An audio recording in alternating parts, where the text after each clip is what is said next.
Hey, what is up, everybody? This is Stevie Breach coming to you here today as we are counting down until CM Punk's big fight, his debut for UFC at UFC 203.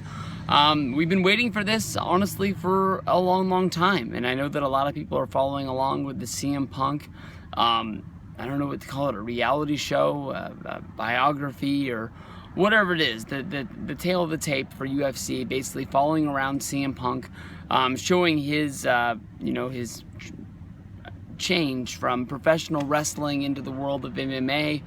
They've done about 4 episodes so far, but here we are getting down to the nitty-gritty, and he's really going to be getting into the octagon. This sort of story has been being told over, I believe, 2 years since he quit WWE after the Royal Rumble, before WrestleMania 30, and then that Christmas, basically going on UFC pay-per-view saying that he had signed a deal for UFC to fight. And at first, when the rumor was going around that CM Punk was talking to UFC, I thought that honestly he would just go into UFC to sort of be an announcer, to maybe help out, since UFC was starting to sprout out to so many shows every weekend, thinking that maybe that the announcers that they had didn't want to be working week after week, day after day, and needed a little bit of a break. And that's how they would sort of sprout the B team of announcers. And CM Punk, coming from the world of professional wrestling, have a big fan base,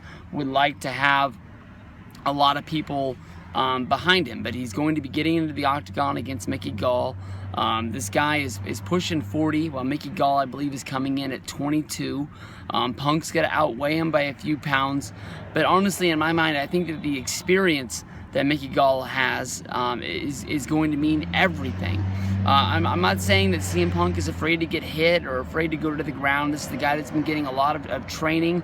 He was training with the Gracies while he was involved with WWE in his spare time, basically trying to either get a better ground for the sport that he loved and he's been following since the beginning.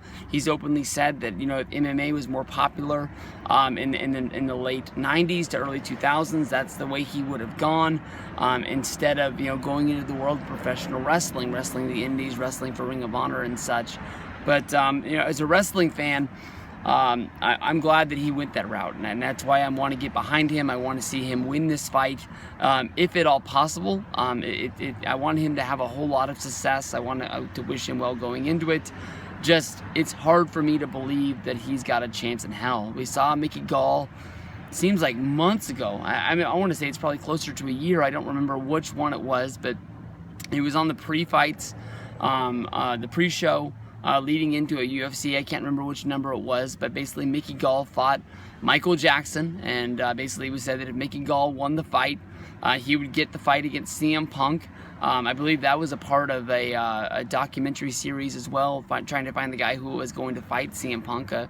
Something a lot of people in the UFC were sort of biting at, knowing that there was going to be a buy rate. I see a lot of commercials for UFC 203. They're all pushing Punk versus Gall like it's a main event, even though I think that, who is the main event on that show? I honestly don't even know, but I know that Punk's not going on last. But I think with his WWE background, it's going to be one of the reasons why people are going and wanting to see the fight. But I don't know. I want to wish him a lot of success. Hopefully he'll fight more than once, and it won't be like Batista, where Batista said that he wanted to go into MMA. He had that one independent show, which I believe was held like in Rhode Island or something like that, some small show, but because it was Batista, it was put on internet pay-per-view. The fight was horrible. The guy that Batista was going to fight got injured the day before the show. They had to have somebody fill in. And the guy basically was like King Hippo, even though he outweighed Batista by a ton of weight. He came in overweight, and it was like he couldn't even keep his trunks on. Like every time Batista and him were grappling, the trunks were falling down. You got a big old moonshot going on there on the TV screen.